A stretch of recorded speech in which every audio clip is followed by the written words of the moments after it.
రెండోసారి నేనే సీఎం. నీ అమ్మ ఇక ఇంకా ఫస్ట్దే అయిపోకపోయి మళ్ళీ రెండోసారి కాడికి పోయింది. ఫస్ట్ కానివ్వండి సార్, ఫస్ట్ది ముందు పడనియండి. కనీసం ఈ 23 నెలలు 24 అవుతున్నది.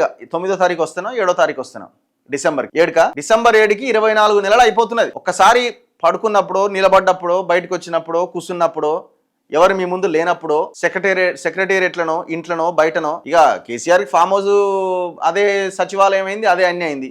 మీకేమో మీ ఇల్లే అన్యాయని. మీరు కూడా ఏమొస్తలేరు కదా సెక్రటేరియట్ పెద్దగా. ఎప్పుడో ఒకసారి వస్తున్నారు మీటింగ్ ఏమైనా ఉంటే, మళ్ళీ ఎవరైనా సెక్రటేరియట్కి రాని, సచివాలయానికి రాని ముఖ్యమంత్రిని మళ్ళీ ఎవరైనా పెడతారేమో అని. సో మీరు ఒక్కసారి ఆ సమయాల్లో ఏం చేయాలంటే కళ్ళు మూసుకొని ఆలోచించాలి. ప్రతిపక్షంలో ఉన్నప్పుడు నేను ఏమన్నా ఒక బాక్స్ వేసుకోండి ఇటు సైడ్, అధికారంలోకి వచ్చిన తర్వాత ఏం చేసిన ఇంకొక సైడ్ ఇటు బాక్స్ వేసుకోండి. రెండింటిని పరిశీలించి ఆత్మ పరిశీలన చేసుకోండి. ఆలోచించి ఏమన్నా తేడా కనిపిస్తుందా, నేను అన్నదానికి మాటలకి చేతలకి ఏమన్నా ఉన్నదా? తెలంగాణలో స్కూళ్ళు ఎట్లున్నాయి, తెలంగాణలో హాస్పిటల్ ఎట్లున్నాయి, కేసీఆర్ దోపిడీ పాలన అంటే మీ అవినీతి అంటే మీ ఫుట్బాల్ ఆడుకుంటా అంటే మనమే మెస్సీతో ఫుట్బాల్ ఆడుతున్నాం కానీ మరి కేసీఆర్తో ఆడాల్సిన ఫుట్బాల్ ఎటుబాయ్? మరి ఇవన్నీ తెచ్చుకోవాలి, గుర్తుకు తెచ్చుకోవాలి కదా.